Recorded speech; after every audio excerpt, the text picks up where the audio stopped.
my name is Adrian Bridge and welcome to the Bridge Collection. What you will find in this museum is an extraordinary amount of drinking vessels that have been used for religious, ritual, ceremonial, celebratory purposes over the last 9,000 years. And to gather in one place this extraordinary collection, which tells mankind's intimate relationship with alcoholic beverages over an extraordinary span of time and through many, many cultures, has been a passion of mine over the years. What I want to do is to try to pick out one piece every month, which we're calling the Collector's Choice, where I can tell you a little bit about its purpose, why I bought it, and perhaps some of the stories behind that extraordinary vessel. Let's look at this month's Collector's Choice. This month's collector's piece is this rather fine blackjack, as they're called. It's a type of tankard. They're made from leather, and as with many of the examples in the Bridge collection, we have a fascinating story behind this. And of course, many of the pieces here are made from lots of different substances.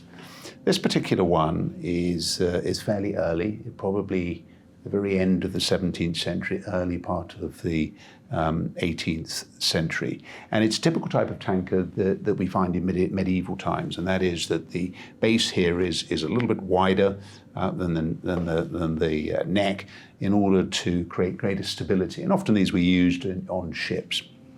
It's made of leather, and it's important that at this time the leather was treated. So what they used to do is they used to take leather, boil it in hot water and then allow it to dry. And that made a very hard and dense leather. And in fact, that was called a leather jack. And indeed, the word leather jack actually became a jacket, which we might use today. So that's where that name comes from. These were called blackjacks because of the coloration that the leather assumed, which you can see here, this rather very dark brown, almost black. You can see the leather, it's made out of a whole piece of leather, so they've stitched it in here and stitched to create the handle from the leather, stitched around the base to make this rather wonderful base we see here, which is a separate piece of leather, but stitched in. And you can see here, some of the original dimpling of the leather. It's lined with, at the top here, round the rim, with a metal. Now this could be silver. I haven't actually cleaned it to really to discover whether this is silver or not, because it's got such wonderful patina that it seems a shame to just polish that off. But it does have on it the name of a man called John Haslam. And below it, it has this wonderful symbol here, RL. So what do these stand for?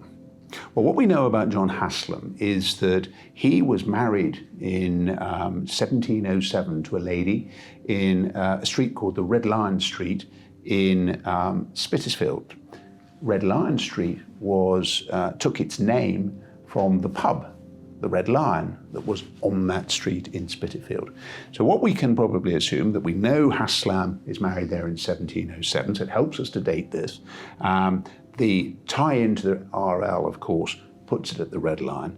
And why is it in my collection? What makes this very special? Well, at Spitalfields, at the very end of the 17th century, the Beardsley family, who came over to Portugal to found Taylor's Port, had a pub there as well called the Ram Inn. So the Ram Inn was the neighbouring pub to the Red Lion. So here we don't know anything from the Ram Inn, but here we have a vessel from its neighbouring pub used at the end of the 17th century to drink beer. And in this case, Mr. John Haslam was using this particular mug. Fantastic story, fantastic provenance, and of course, a wonderful tie-up to what we're doing here in Portugal with Taylor's Port.